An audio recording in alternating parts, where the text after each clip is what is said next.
bonjour, nous venons du lycée Potier et nous faisons partie du projet Édifice. Nous sommes le groupe Arthur Alexandre Vincent et nous allons vous présenter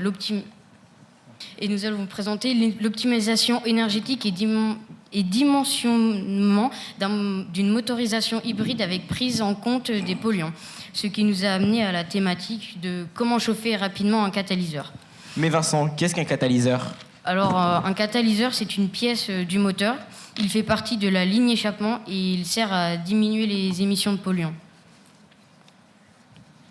Donc, comme sur le schéma que vous pouvez le voir ici, il se passe une réaction chimique avec le monoxyde d'azote, le monoxyde de carbone, l'oxyde d'azote et les hydrocarbures qui opèrent avec d'autres molécules qui fait nos équations de conversion qui nous ont été données pour créer du monoxyde d'azote, de l'eau et du dioxyde de carbone. Et un catalyseur a un fonctionnement optimal à partir de 500 degrés Celsius. Donc, pour voir où sont formés les polluants, nous allons le voir avec Alexandre. Donc, Alexandre, parle-nous du cycle 4 temps. Dans le cycle 4 temps, il y a le moteur. Le moteur il est composé d'une bielle, d'un vilebrequin, d'un piston, des soupapes et d'un PMB, d'un PMH. Le PMB, c'est quand la pression est la plus basse et le PMH quand la pression est la plus haute. Là, nous voyons bien dans le stade de l'admission que les gaz rentrent avec l'air et le carburant. Le piston descend, les soupapes se referment, là où rentre le carburant et l'air, et la pression diminue.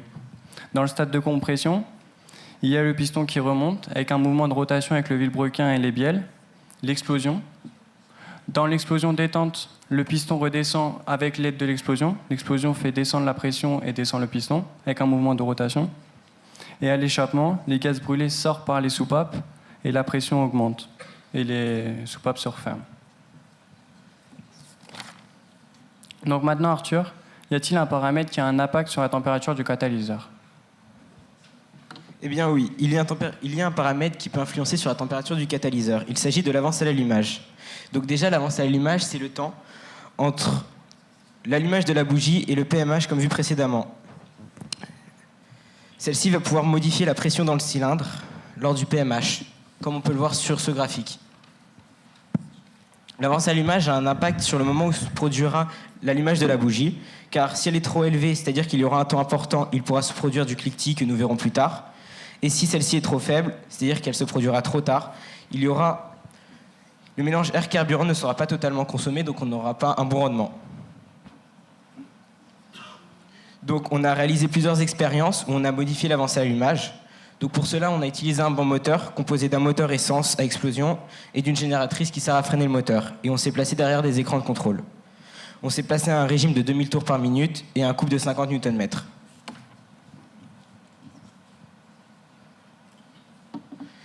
Donc tout d'abord le cas classique, donc c'est l'avance à l'allumage à 35 degrés vilebrequin.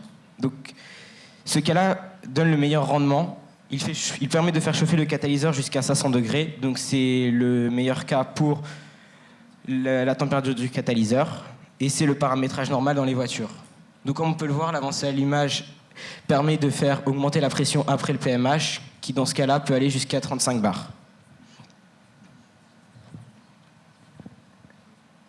Lorsque l'avance à l'allumage se fait trop tôt, par exemple à 60 degrés, la température du catalyseur sera à 65 degrés parce que l'explosion aura été faite trop tôt et donc la température sera trop haute.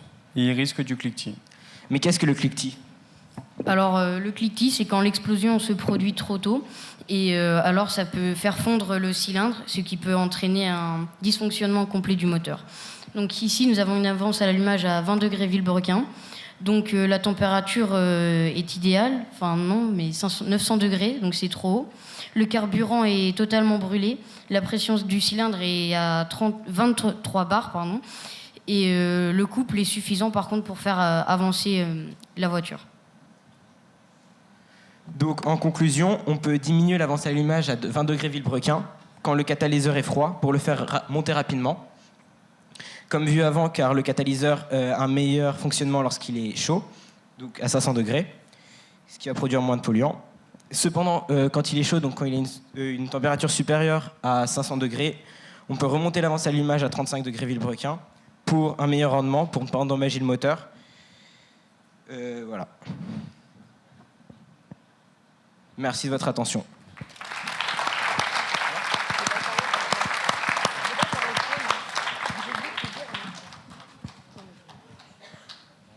Merci.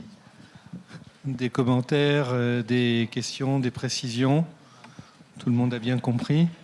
Le banc moteur, là, il est facile de prise en main. C'est-à-dire, on vous l'a laissé jouer avec tout seul ou vous y êtes sous contrôle quand même?